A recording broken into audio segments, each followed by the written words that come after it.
So, Donald Trump on the Joe Rogan Experience has just gotten done explaining how most pollsters will get paid $500,000 and will side with whatever campaign paid the $500,000. He implied that it's anybody, but he also used himself as the example. So, let's go ahead and see what he had to say after that. I So don't. you I think don't it's think they. I think in a lot. Look, I'm a very common sense person. I think that they probably don't always poll. Some of them probably never poll. Uh, what's the difference between 49 to 51 and 47 and a half? well, it's also a tiny percentage of the population. I don't think So, regardless of the percentage of the population, which we'll get to, but it's just interesting that Trump basically first says that he doesn't believe in the polls at all. Then he says that you can bribe the pollsters. And then he goes into this weird in between where he's kind of trying to say that, it doesn't really matter what the polls say. it's Or representative of the overall population. I just don't think I don't it know is. of one person in my whole life that ever got called by a pollster. Exactly. That's my point.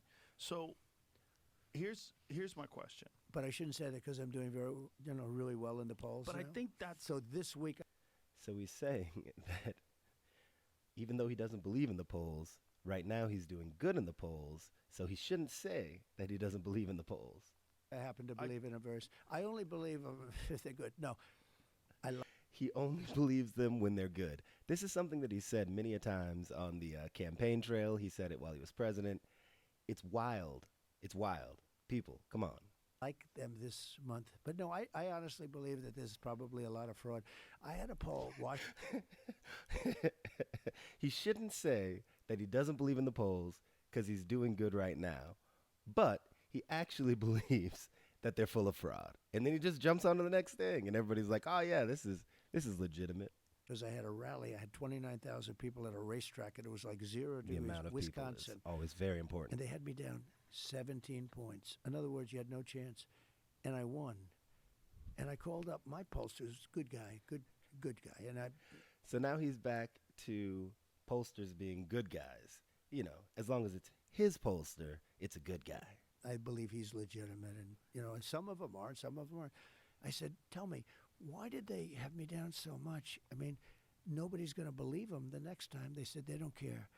When you're down 17 points, people are going to stay home. They're not going to vote. right. Because they're going to say, I love Trump, but I'm not going to waste my time. It's cold out. I said, but what do they make at 4 or 5? He said, at 4 or 5, they're going to go and vote. At 17, they're not going to go and vote. So But it's think of it, I was 7. manipulative. This I mean, come on, guys. He has gone from saying that he doesn't believe in polls, but some of them can be okay sometimes, but only when they're, showing that he's winning. And then he's also given a scenario where, in his experience, 500 or $500,000 has been paid to pollsters in the past to give a favorable rating or a favorable poll number. And he even goes into the specifics of the difference between a short lead and a very long lead, or a tiny lead and a very big lead. So I just don't understand how someone can follow his logic or uh, request further context when it's almost impossible to find the context when Donald Trump is speaking. So